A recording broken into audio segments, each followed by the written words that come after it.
Bienvenido a Discipulando a todas las naciones, tu podcast sobre la Gran Comisión. La Gran Comisión es el mandato del Rey Jesús de ir y proclamar el Evangelio del reino de Dios y de hacer que todas las naciones sean discípulos de Jesús el Gran Rey. En este podcast discutimos la teología de la Gran Comisión, la misionología de cómo discipular a naciones geopolíticas enteras y a todas las personas, familias, generaciones, tribus, lenguas y naciones dentro de su territorio.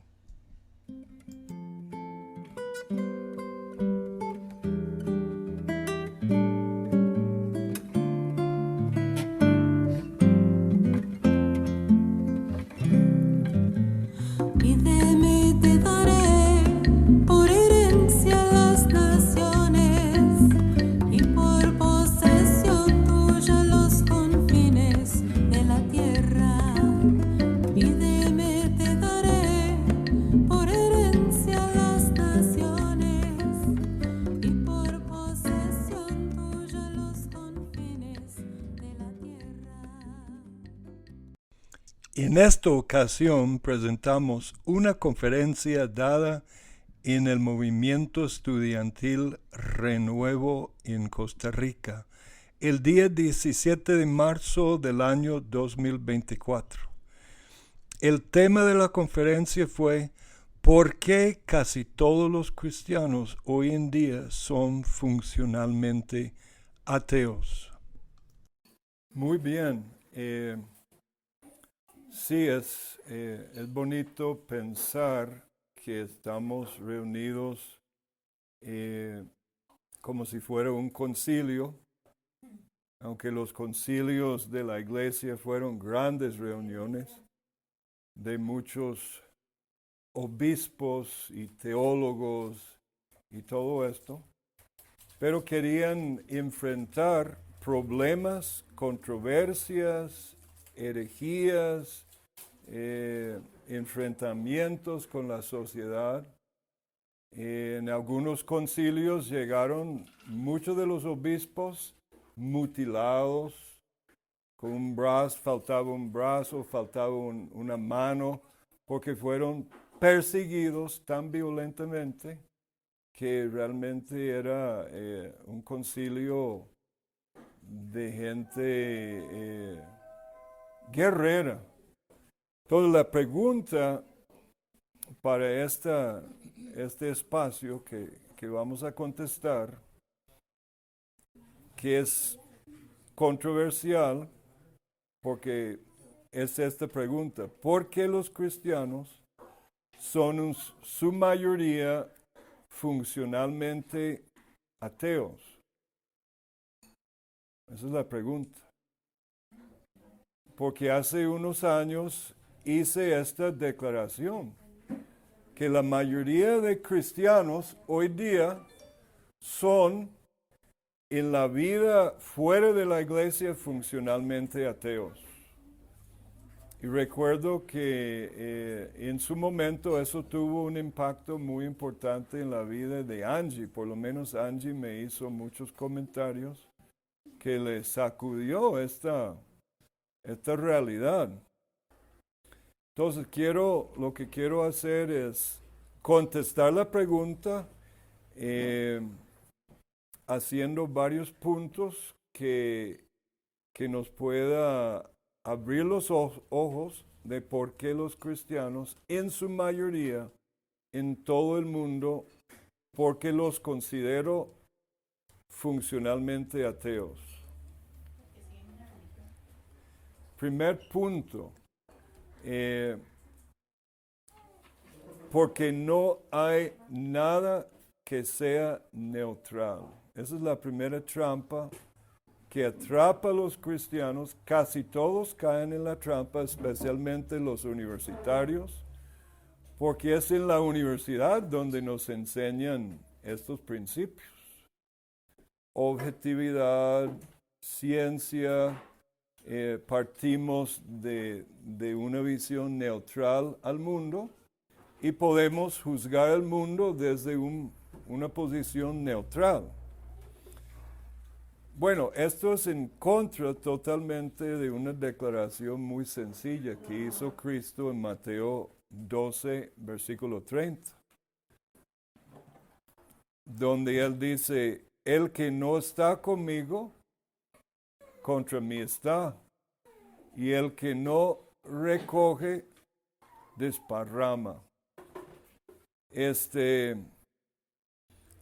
Disipa, es la palabra, desparramar, es disipar, reducir, dispersar.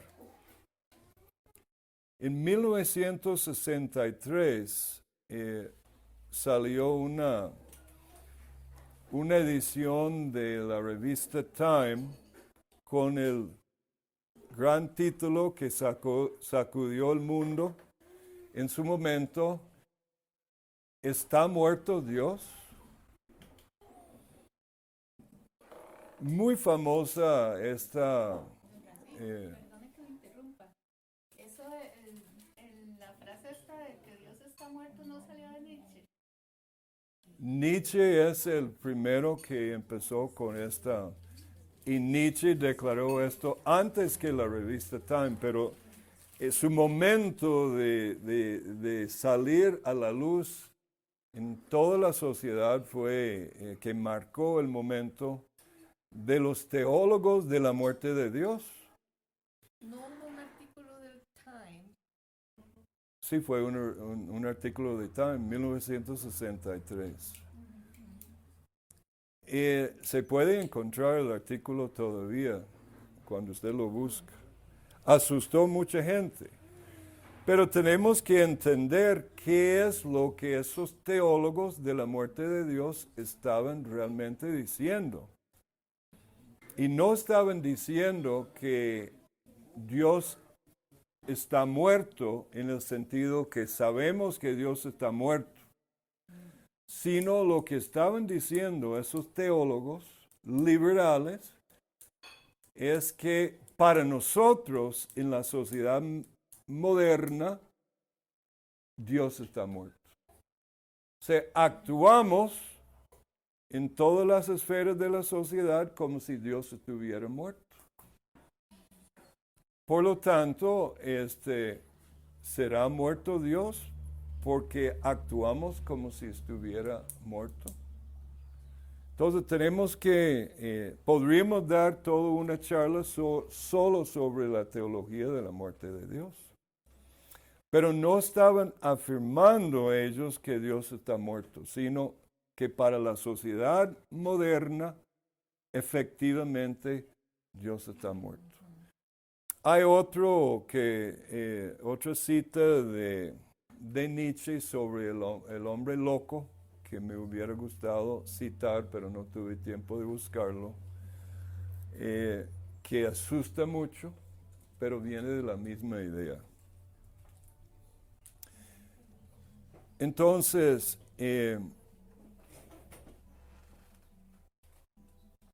tenemos que preguntarnos qué impacto ha tenido la filosofía y los pensamientos que básicamente nacen en la Ilustración sobre el pensamiento del hombre moderno. ¿Y por qué pensamos como pensamos? Entonces, el primer error de la iglesia, y que casi todos los pastores, todos los cristianos caen en esta trampa y siguen molestándonos, aunque hay más conciencia hoy día, es este primer punto de la neutralidad, que no hay nada neutral. Dijo Abraham Kuyper, el famoso teólogo que fue hasta presidente de Holanda, que no hay una pulgada en el cosmos que Dios no reclama diciendo mío.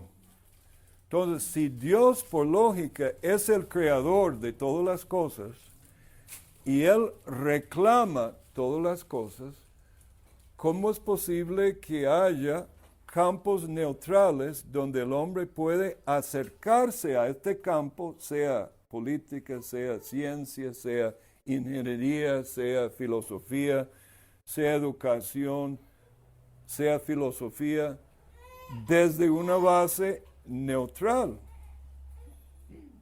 Porque número uno es creación de Dios. Y siendo creación de Dios, todo lo que existe, aún el átomo más alejado de este punto donde estamos hoy día, tiene una relación con Dios.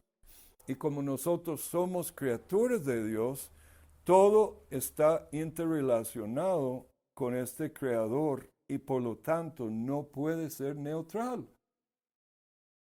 Entonces, el primer error donde caemos en la universidad es, como los estudiantes, es esta postura de los profesores que existe un campo neutral donde el hombre puede salir con gran deseo de encontrar la verdad y buscar los hechos. Vamos a buscar los hechos del asunto. Porque ahí están flotando los hechos y una vez descubiertos los hechos, podemos aprender los hechos y saber la verdad de la cosa. Pero no existe ni un solo hecho flotando en ninguna parte del cosmos que sea neutral. Todo es creación de Dios. Todo es una creación de Dios. Es preconocido por Dios. Es hecho por Dios. Dios sabe su relación con todas las demás cosas. Entonces, ¿cómo podemos afirmar que el asunto puede ser conocido simplemente en una forma neutral? Es absurdo. Una vez que Dios abre tu mente sobre esto, se da cuenta lo absurdo, lo tonto que es esta creencia.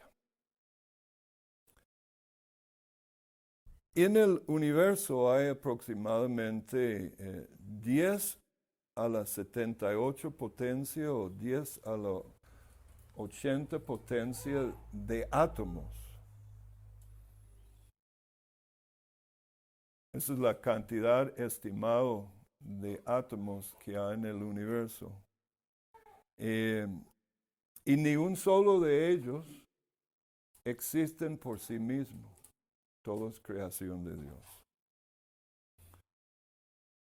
Entonces tenemos que afirmar esto. Ahora, preguntas, porque quiero que cada punto que voy a decir queda muy sólida en tu conciencia, porque con lo poco que voy a cubrir hoy podríamos enfrentar cualquier profesorcito, por más orgulloso y altivo que sea en la U, con la información que voy a compartir, manejado y entendido. Randy, pero solo decir algo, no solo en la U, sino los que ya no estamos en la U, estamos en la profesión, en todo lado, ¿verdad? En la política, en la misma familia, porque hay un montón de ideas mal concebidas que están implantadas en la gente, en las familias durante generaciones y nadie se atreve a moverlas. Ese es mi primer comentario. Y el segundo es que esto que dices, lo que viene a mí es, nosotros sí tenemos que tomar una posición como creyentes. O sea, nosotros no estamos en neutro ante las cosas que pasan. Nosotros sí tenemos la responsabilidad de tomar una postura respecto a las cosas que vemos que suceden y no estar en neutro. O sea, me da igual si esto o me da igual si lo otro. Entonces ahí estamos mal desde el inicio. Yo he escuchado gente creyente o he tenido conversaciones interesantes con gente creyente que me dice, pero no, es que usted al tomar esas posiciones, usted está cayendo en juzgar. Y le dije, no, juzgar no, pero Dios sí me pide que tenga juicio sobre cosas. Juicio es diferente, tener juicio es diferente a juzgar.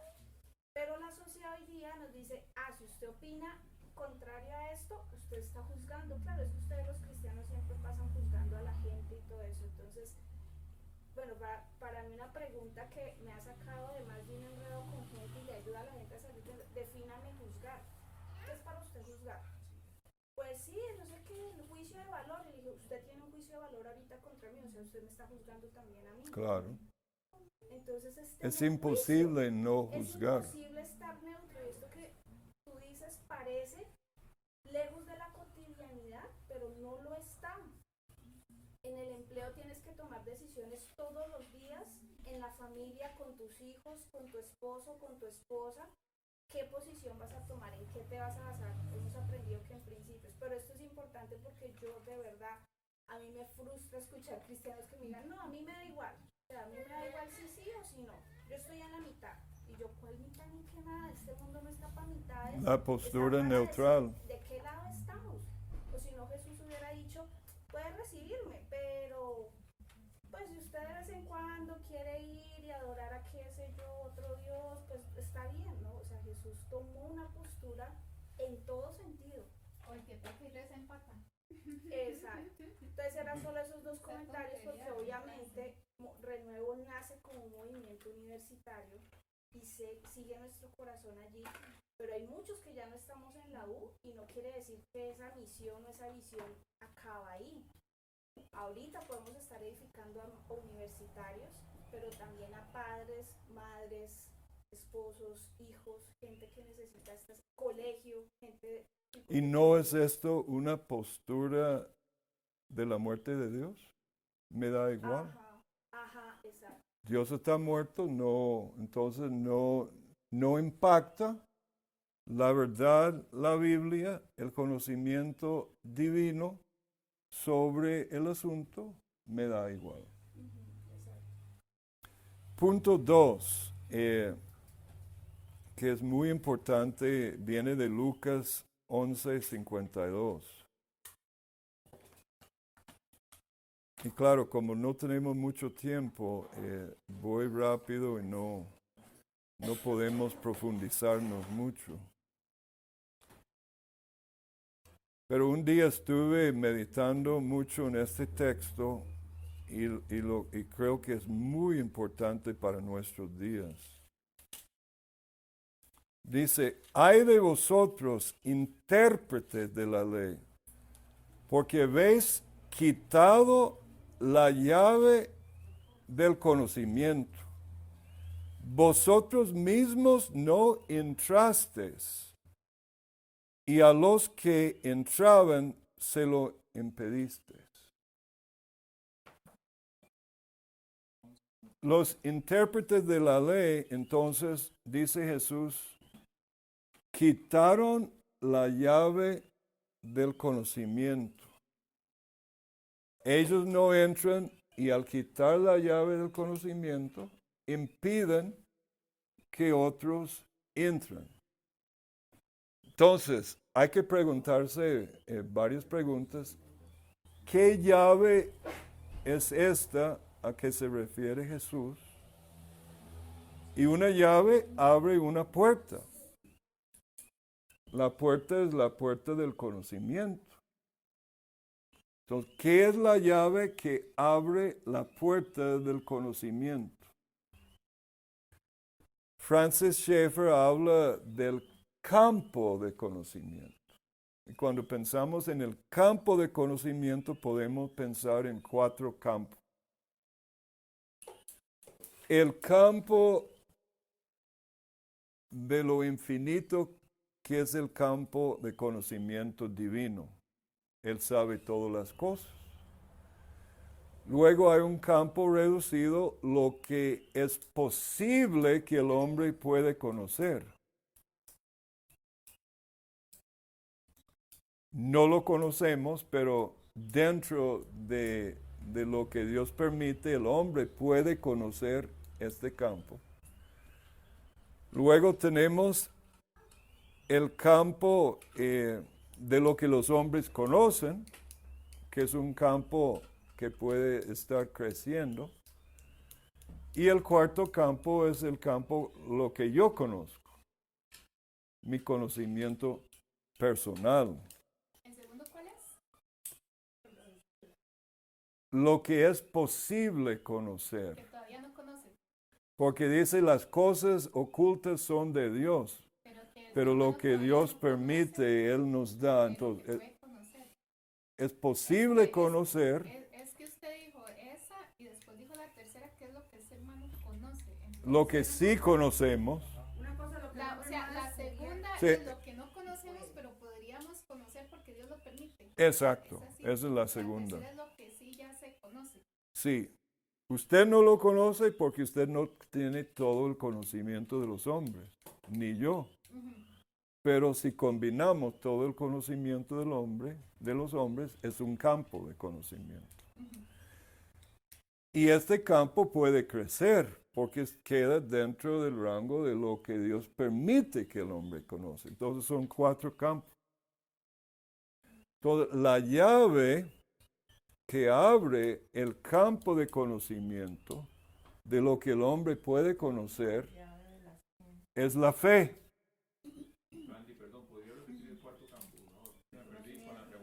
El campo de lo omnisciente que conoce Dios, que conoce todo sobre todo. Ese sería el cuarto. El primero. Ah, es que él preguntó por el cuarto. Yo empecé por lo que Dios conoce. Luego, lo que Dios permite que el hombre conoce. Lo que los hombres conocen y lo que yo conozco. ¿Ok? Y la otra pregunta que no vamos a contestar, que es muy interesante, ¿podemos conocer algo? ¿Podemos realmente tener conocimiento válido? Esa es la pregunta de la epistemología o del campo de conocimiento. Entonces, dice Jesús que estos intérpretes de la ley cerraron el campo de conocimiento. ¿Por qué? Quitaron la llave. Y eso es lo que los profesores en la U y lo que los ateos y lo que la sociedad moderna y lo que los teólogos de la muerte de Dios y en muchos los mismos cristianos quitamos la llave del conocimiento que abre la puerta del conocimiento que es la fe. Están quitando El gran- la llave porque dicen que no podemos conocer de cierto que algo es verdad. Básicamente vivimos en una época post-verdad, porque la verdad murió. Y murió porque el hombre lo mató. Entonces, Pero eso es muy filosófico. ¿muy qué? Muy filosófico. Es muy filosófico. Y es muy importante que entendamos esto. Y Jesús está haciendo una declaración muy filosófica aquí. El gran teólogo de ese pensamiento fue Anselmo. Y yo siempre lo pongo en mis algunas cosas personales míos que dice fides quadens intellectum. Fides quadens intellectum. La fe buscando entendimiento. O la fe procede el entendimiento. O sea, la fe abre, es la llave que abre el campo de conocimiento. Que es todo lo que contrario a lo que nos dicen, que la fe no piensa, que la fe no... Eso es un concepto falso de los evangélicos de la fe. Todo hombre tiene fe. Ajá. En algo. Pero la fe que tienen es una llave para abrir la puerta al conocimiento que es posible para su fe. Pero podríamos llamarlo fe solo si creemos en Dios. Si no creemos en Dios es una creencia o filosofía. No, No, porque no. es la certeza de lo... aplica el mismo principio. Lo que pasa es que hay gente que pone la fe en su conocimiento, en el dinero, en otros dioses, etcétera. ¿Cómo saben los ateos que no hay Dios? Perdón. ¿Cómo saben los ateos? Emma, es que está hablando Randy. Para que termine No la interrumpas idea. cuando está hablando. Puedes anotar eso y después lo... ¿Cómo saben los ateos como Richard Dawkins y todo que Dios no existe? Él lo afirma. Y lo afirma como conocimiento. Y en el campo de lo que su cosmovisión permite como conocimiento, él siente que lo conoce. Porque su fe abre una puerta a un campo de conocimiento totalmente limitado por su punto de partida. Tercer concepto. Punto de partida. Tu punto de partida o tu referente es donde inicia tu pensamiento. Tu fe. Ese punto es tu Dios. Tu referente final es tu Dios. ¿Qué dice la Biblia? Génesis 1:1. En el principio,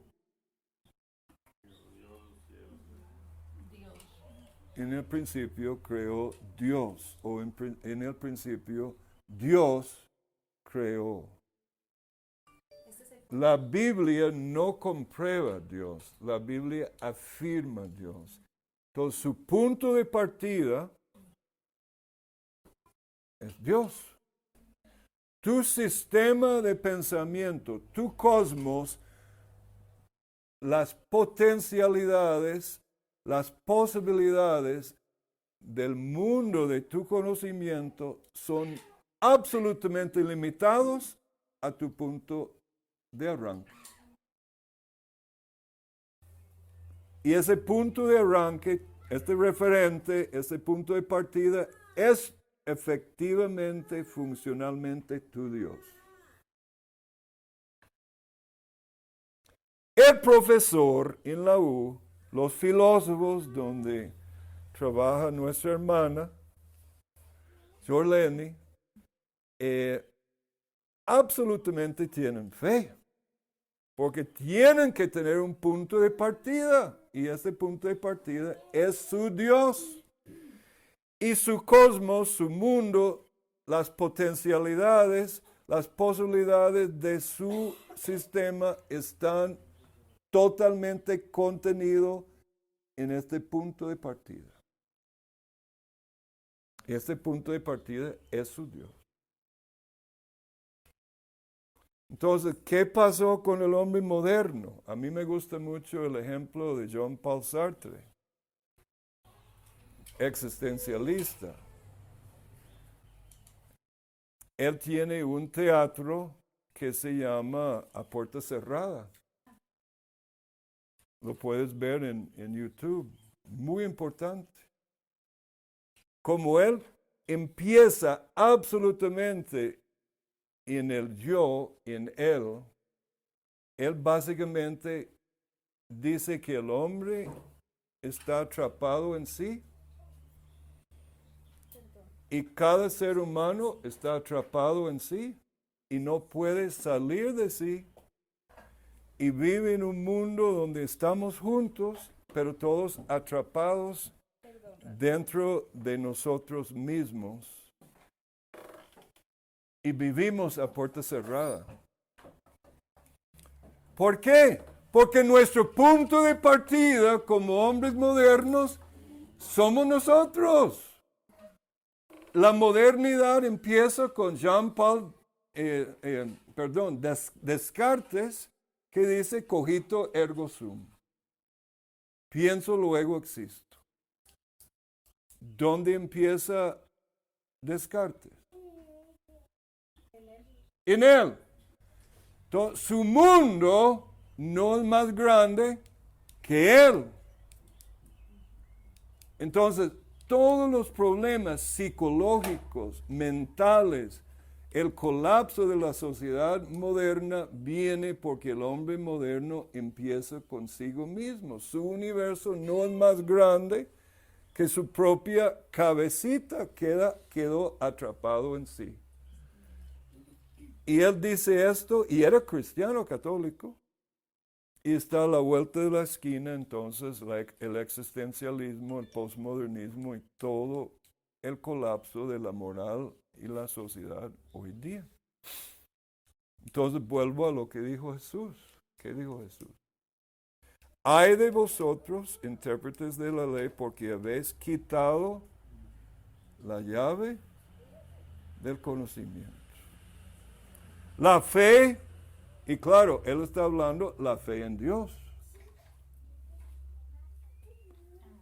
Sartre tiene otra llave, fe en sí mismo. Ajá. Y el campo de conocimiento que Sartre tiene no es más grande que su pobre cabecita y quedó atrapado en sí mismo. Pero él decía que todo era ilusorio, ¿verdad? Todo el mundo que nos rodea es ilusorio, según él. Todo. Todo el mundo que nos rodea es ilusorio, según él. O sea, todo es como producto. Ahí está la vuelta de la esquina del budismo. Como decimos a nuestros estudiantes en misiones, hoy día todos somos efectivamente budistas, porque vivimos en un mundo ilusorio. Randy, no sé si Emma querías decir algo más. No, es con respecto a lo que había dicho Cecilia cuando usted le dijo que no, que era la fe en cualquier cosa, pero se refería a lo grande, a la fe en Dios.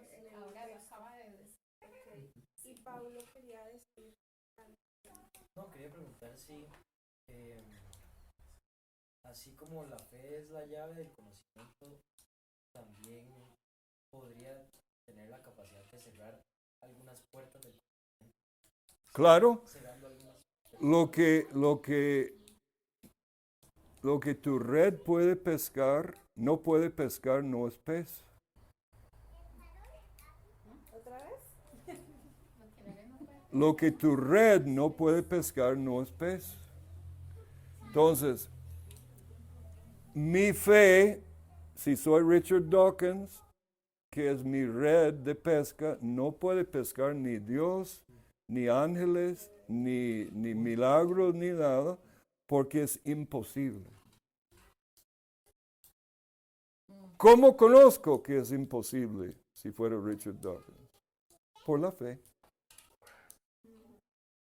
O sea, esos profesores son tan religiosos como nosotros. O sea, una vez que usted resuelve eso, entiende esto, ya no te pueden dar rodeos ni engaños sobre neutralidad, sobre puntos de partida. Todos son absolutamente religiosos y tienen su fe en algo. Es ineludible vivir como hombre y no tener fe en algo. Y además son mentirosos. Porque Romanos 1:18 que la ira de Dios está contra todos los hombres que detienen la verdad por la injusticia. Entonces uno podría decir que la fe es inherente al ser humano, como un componente en la parte espiritual de la que no nos podemos despegar. Fe en el sentido filosófico. Sí.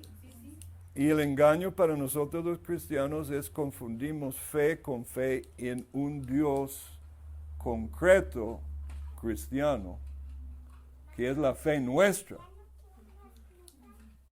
Y pensamos, y el mundo nos engaña, ustedes son estos de la fe. Oh, sí, es cierto, somos religiosos. Ellos son científicos, objetivos y neutrales. Los profesores. No, son absolutamente religiosos. Y son tan fundamentalistas en su religión que nos quieren silenciar a nosotros. Por eso manipulan, porque quieren que su Dios sea el Dios que tenga dominio. Ahora, hay un filósofo muy importante que se llama Herman Dooyeweerd, que básicamente habla de tres motivos fundamentales Y esos tres motivos fundamentales son parte del problema que tenemos hoy día. Y recuerda que estamos contestando la pregunta, ¿por qué los cristianos son en su mayoría funcionalmente ateos? Porque piensan como ateos sin saberlo, no a propósito, sino funcionalmente en su forma de pensar, eliminan Dios. Efectivamente en su vocación, en su trabajo, en la U, en las clases, etcétera, etcétera. Primer motivo es el motivo griego, forma, materia. Esa es la visión de Platón. Hay una forma en el piso arriba, el ideal, y la naturaleza abajo. El mundo de las ideas, formas, y la naturaleza. Pero la naturaleza para los griegos es eterno. No tiene creador, es eterno. Segundo motivo, el motivo de Tomás de Aquino, gracia, naturaleza. La naturaleza, mi mente como ser humano, no es caído.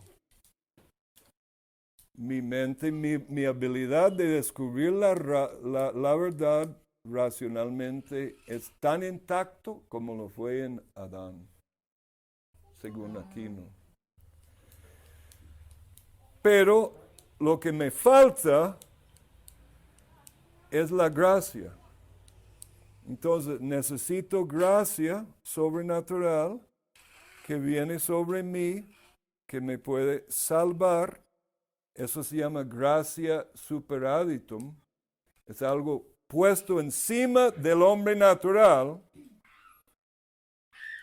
Y el hombre natural queda natural, pero tengo ese don de gracia en la doctrina católica, que y se llama el dualismo gracia-naturaleza. Hasta el día de hoy, eso es la santa verdad de todos los católicos. Tomás de Aquino y gracia y naturaleza. Pero el problema con la naturaleza es que es neutral. Y como es neutral, cualquier hombre, sea pecador terrible, sea santo, tiene acceso por igual a esta naturaleza.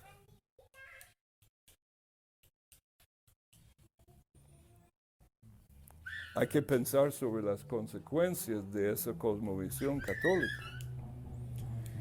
Y el otro es peor, que es supuestamente del filósofo protestante Immanuel Kant, que es libertad naturaleza. En el piso arriba, el hombre está libre, está completamente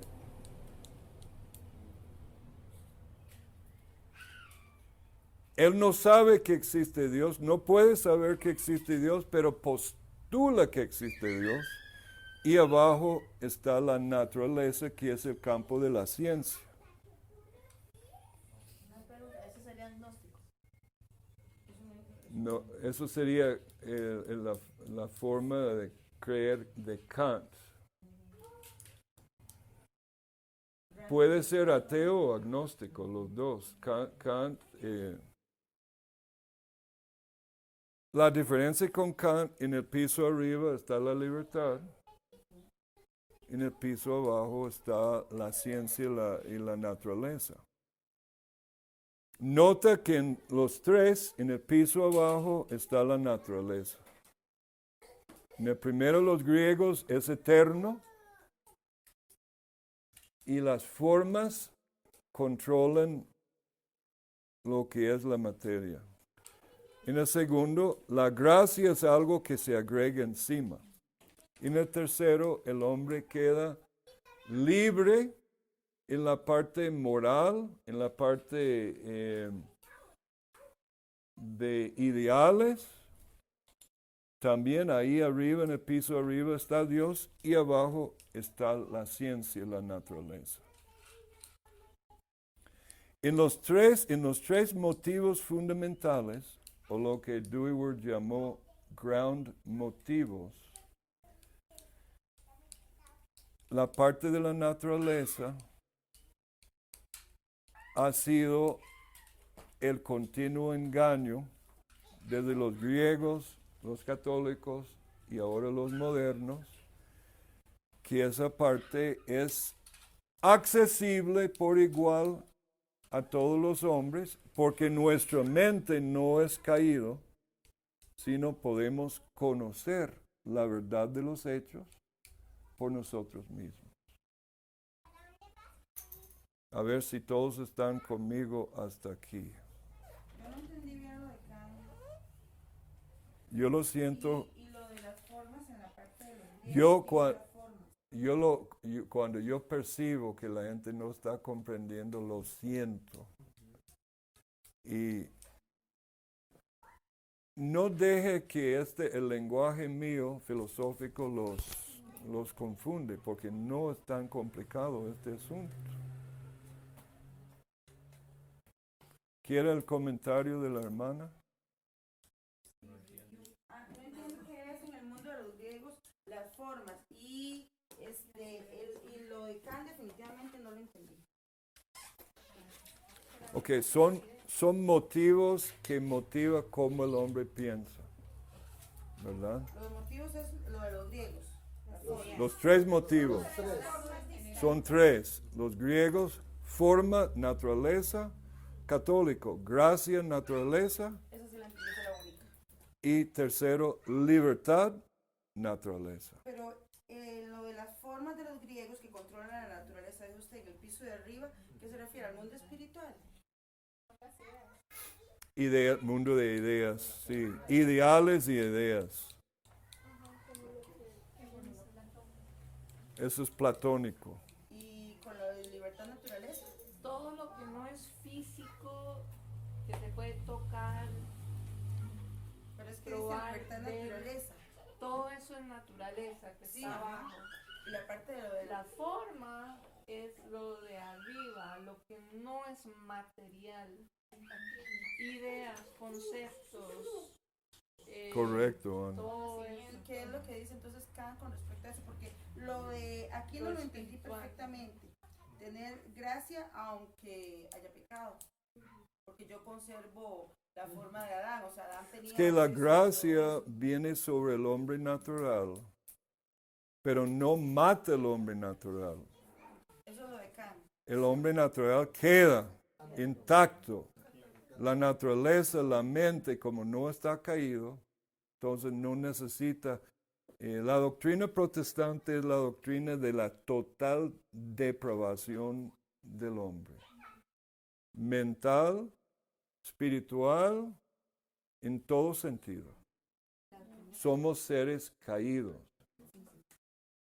Entre más veo a gente con ideas tan confusas, ¿verdad? Más uno tiene que creer que nuestra mente es una mente caída cuando es sin Dios, ¿verdad? El hombre no puede pensar correctamente y usar su mente correctamente. Correcto. Y entonces Correcto. Kant lo que Creen dice es... cosas que para nosotros que tenemos a Dios son sin sentido, ¿verdad? Piensa en un edificio con 2 plantas. O como dice Joe Booth, a ver si puedo, es un ejemplo muy práctico. Piensa en estos buses en Inglaterra, que son buses de 2 pisos. El piso arriba, hay pasajeros arriba, pero siempre quien maneja el bus, ¿en qué piso está? Abajo. Ajá, ¿quién controla el bus? Ajá. Y ese es el problema que tenemos. ¿Por qué? En Kant, la fe, Dios y todo es, la creencia cristiana quedó en el piso arriba. No podemos, según Kant, conocer que Dios existe, porque no podemos probarlo, comprobarlo. Él era, entre comillas, creyente. Él dice, tenemos que postular como si existiera, para poder tener un código moral. Muy bien. O sea, entonces yo tengo que asumir que eso es lo que Dios está pensando porque como no lo conozco. estoy segura, entonces yo tengo que tomar lo que mi naturaleza me está diciendo para poder guiarme. No lo puedo conocer. No puedo conocer a Dios, no puedo... Y ni Dios puede comunicarse abajo, según Kant. Son dos magisterios completamente aislados, y dice Francis Schaeffer, son separados por un muro de concreto de 1000 metros de grueso, con alambre de púas electrificada, que mantiene separado Dios de la naturaleza. Por eso en la U no puede ser tolerado Dios, porque es un magisterio donde Dios no puede comunicar, porque somos absolutamente, totalmente kantianos sin saberlo. Por eso ustedes, sin saberlo, y la iglesia actúa como si Dios no existiera, porque nuestra cosmovisión, nuestra forma de pensar es kantiano, es controlado por una cosmovisión absolutamente falsa.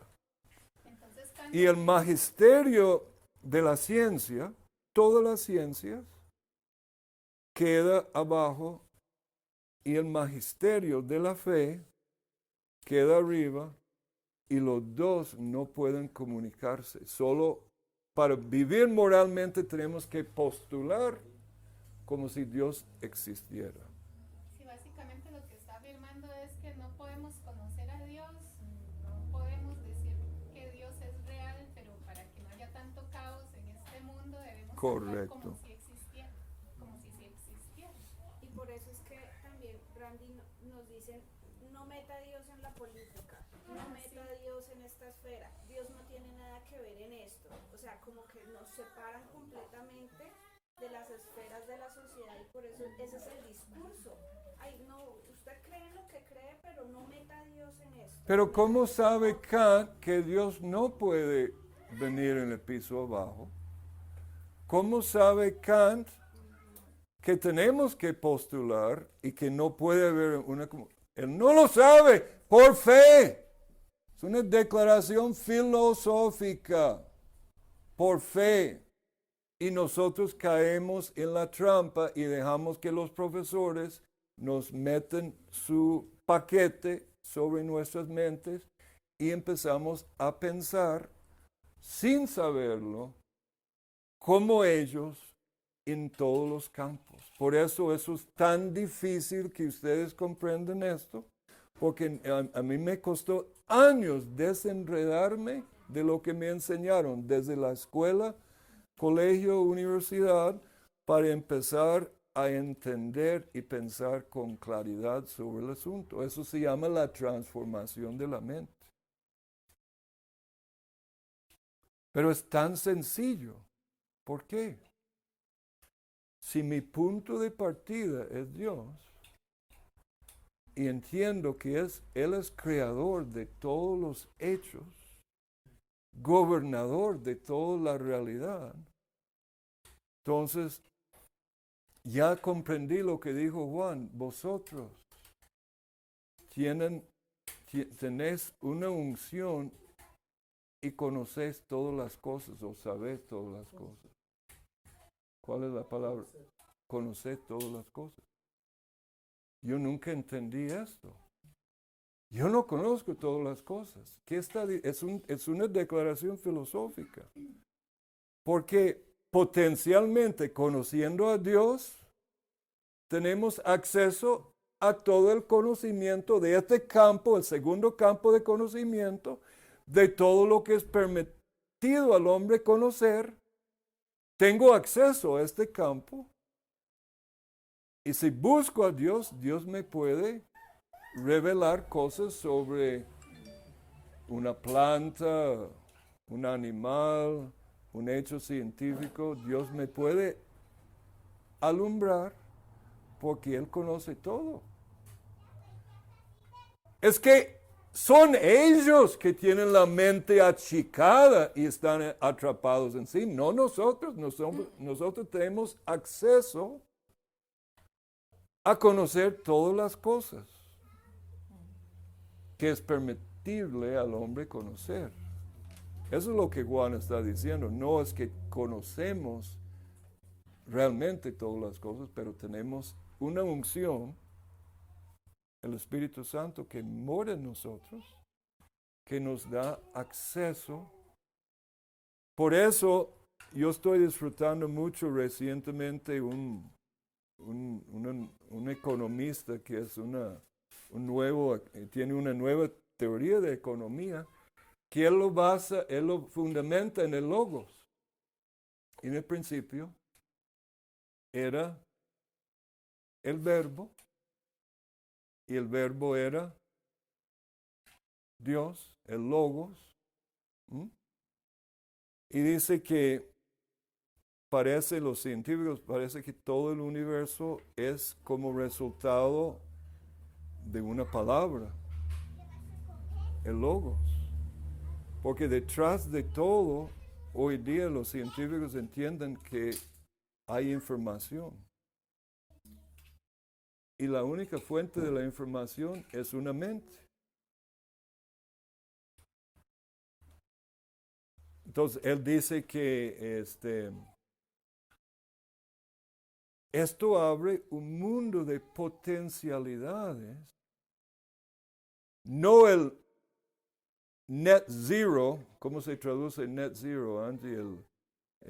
Esto del cambio climático,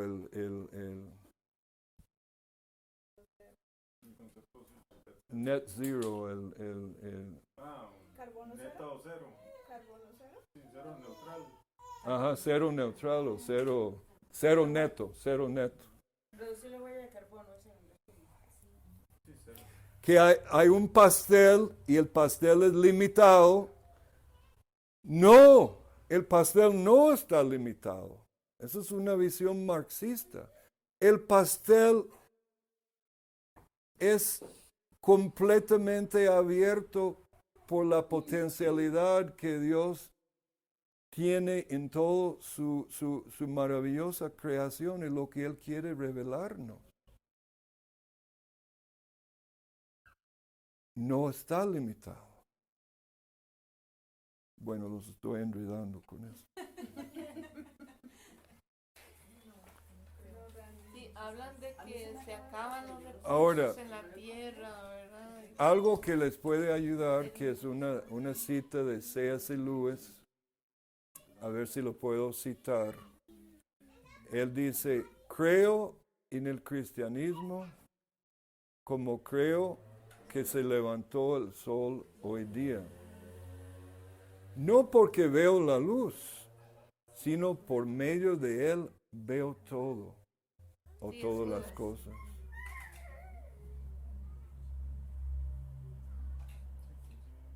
Ese era C.S. Lewis, ¿verdad? ¿Comprendió? No A comprendió. través, a la visión del cristianismo, así es lo que quiere decir. A través de Dios y su palabra. Todo el resto del mundo. Ese es el sol. Y Juan dice lo mismo. Y Juan, nosotros decimos, uy, muy filosófico. Juan es totalmente filosófico. Dice, Él es la luz que alumbra a todos los hombres. Eso es una declaración totalmente filosófica para los griegos. Y C.S. Lewis está diciendo lo mismo. Creo en el cristianismo como creo que se levantó el sol hoy en la mañana. No porque veo la luz, sino por medio de Él veo todo. Eso es lo que quiero comunicar. Para que ustedes no sean funcionalmente ateos, tenemos que ver todo a través de la luz de Dios y su palabra.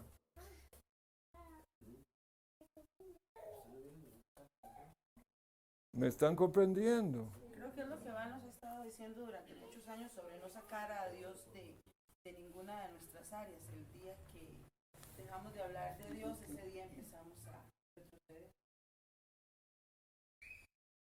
Y yo creo que también tiene que ver con no esperar a que, digamos, tiempo, mañana, parece que cuando uno da el paso de escudriñar su carrera reflejada en la Biblia, como la Biblia puede ser el instrumento para todo el mundo, se trata no solamente de esperar qué es lo que Dios me va a dar en mi RR, en mi momento de congregación. No, o sea, es llegar y decir, bueno, si esta es la información que recibí, de que puedo ver lo que hago a través de la Biblia, pues voy a escudriñarla, ¿verdad? Voy a ir a hacer mis propios estudios. Ajá. Hay un área que me interesa mucho en mi carrera. Bueno, ¿qué dice Dios acerca de eso? ¿Cómo voy a ir? O sea, yo creo que hay una proactividad que necesitamos despertar, porque solamente quedarnos con este postulado, ¿verdad? Nos podríamos quedar cortos si no realmente damos este paso adelante, ¿verdad? De buscar y encontrar en Dios y lo que Él ha dicho, el cómo ejercer, cómo ejercer su palabra, Mi área, profesión, ¿verdad? exactamente. Ese era mi Exacto. Dennis Peacock en la conferencia que fuimos tuvimos la oportunidad de hablar con él aparte y decía, usted es abogado, lea la Biblia como abogado, extraiga todo lo que habla la Biblia acerca de derecho. Usted es médico, lea la Biblia como médico, de tapa a tapa. Usted es político, lea la Biblia, o sea, todo, mamás. Entonces, no, pero yo no tengo profesión. O sea, yo vi donde le digo, ¿usted es mamá? Sí, léala. Todos tenemos áreas de dominio que Dios nos está mandando a ejercer. Y la gran comisión para la mayoría de nosotros que no vamos a ser apóstoles o ser enviados por equipos apostólicos, nuestro área de dominio de la gran comisión va a ser en el campo profesional una área específica. Pero no pensamos raíz, tronco, ramas, hojas y fruto cristianamente sobre nuestra profesión. Es decir, en cada profesión, como en relaciones internacionales, tenemos que repensarlo, o en el campo de ley, o en el campo de educación, o cualquier campo, repensarlo. Raíz, tronco, rama, ramas, todas las ramas, hojas y fruto. Porque todo el árbol, para discipular la nación, en todas las vocaciones tiene que ser hecho dominio, o sea, que Jesús sea Señor. ¿Qué dice Pablo? Por años, yo como buen pietista lo interpretaba mal. ¿Qué dice Pablo? Tomando cautivo todo pensamiento para la obediencia de Cristo. Entonces yo pensaba, ok, no debo pensar malas cosas, no debo ver malas cosas, no debo decir malas cosas, debo ser santo. Y sí, Es cierto. Sí. pero es una visión muy achicada. No, es ver todo, desde la perspectiva de Dios y su palabra. Tomarlo cautivo. Entonces, ¿qué tenemos? Tenemos un Amy Coney Barrett, cristiana de un grupo católico, hasta creen en dones del Espíritu y milagros y todo. Ella dice, bueno, yo no voy a juzgar según mi fe, sino según la ley. ¿Qué hay mal de esta declaración?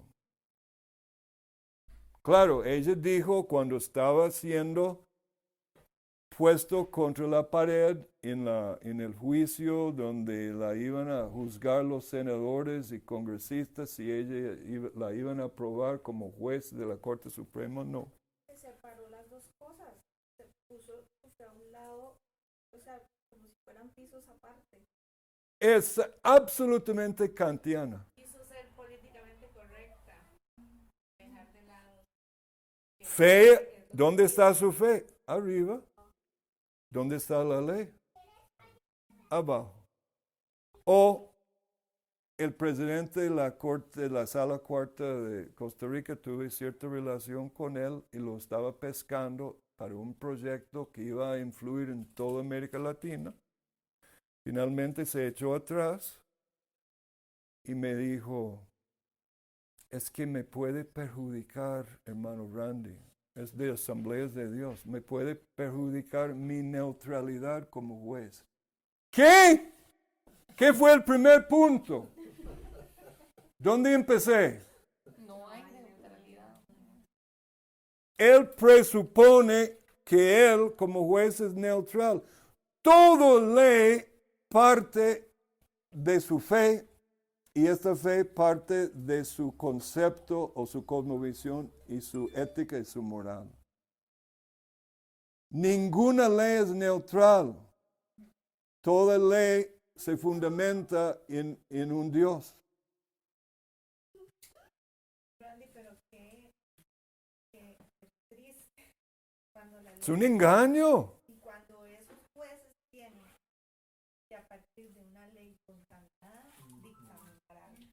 O sea, vean. Estaba pensando justamente en eso. Pero disculpe, hermana, es totalmente válido que él piensa con la fe de Kant. Eso no hay problema. O la fe del humanismo. Totalmente válido. Porque esto es objetivo neutral. O sea, el engaño, hermanos, de las presuposiciones, porque tu presuposición determina todo, tu Dios, tu sistema, tu orden social, tu todo. Y nos tienen contra la pared con estos engaños y la iglesia no aprende.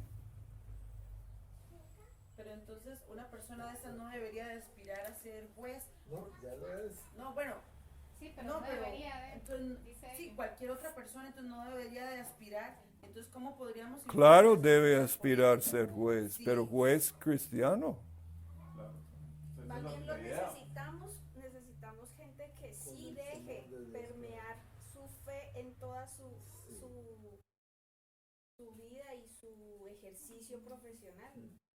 Porque necesitamos es que los principios de Dios sean puestos en Los práctica. marxistas, su fe, los ateos, su fe determina todo lo que hacen en la U, en la asamblea, arrolla todo. Nosotros los cristianos ahí temblando afuera. ¿Por qué? Porque quedamos en el piso arriba, neutralizados, aislados en el piso arriba, porque Kant no permite que estemos en el piso abajo y somos así, por lo tanto, funcionalmente ateos. Cuando Cristo reclama, como dice Kuyper, no hay ni una pulgada en el cosmos que Dios no reclama y no dice, mío.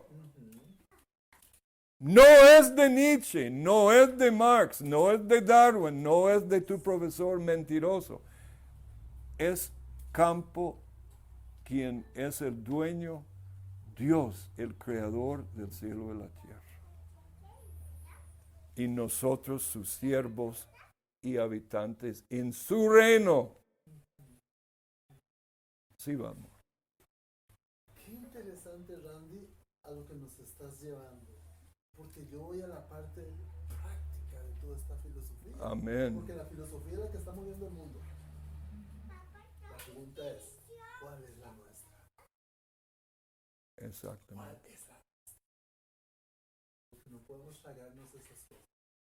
Pero vean cómo lo hemos tragado, con canciones. Imagines no heaven. Ajá. Entonces, si no hay cielo, tampoco hay Dios. A la libre. ¿Me voy a entender? ¿Y cuántos de nosotros escuchamos en algunas épocas y todavía en esta ese tipo de canciones para que la gente entonces ahora sí mi concepto de Dios va a ser lo que me imagino? Lo que me imagino es, imagínense conmigo que no hay cielo. Y si no hay cielo, entonces todo lo que se habla desde el cielo no va. ¿Saben esa canción de los Beatles, verdad? Bueno, de John. Sí. Funcionalmente ateo obró el conocido de Ra,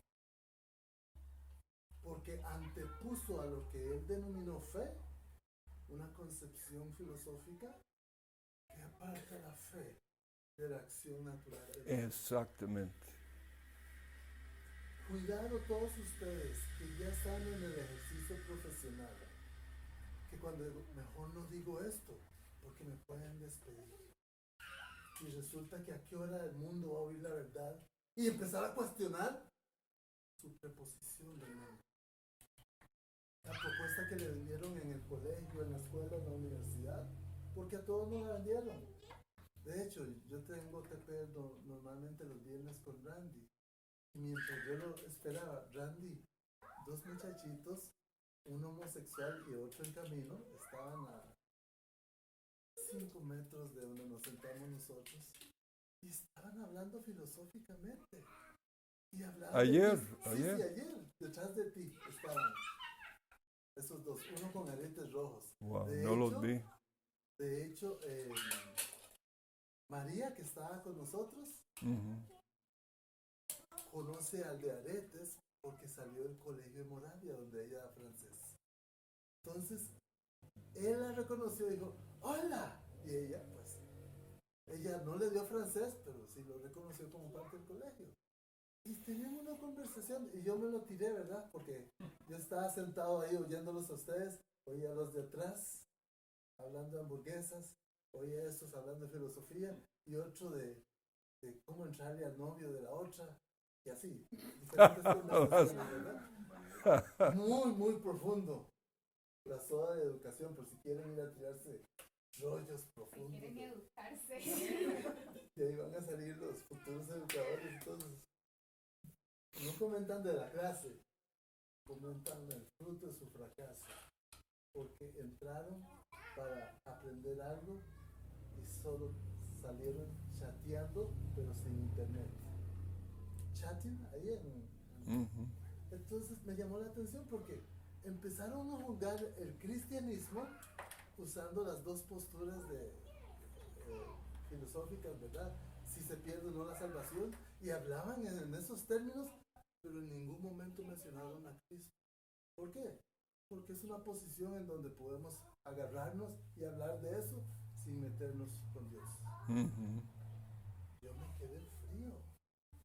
O sea, si yo los meto en un...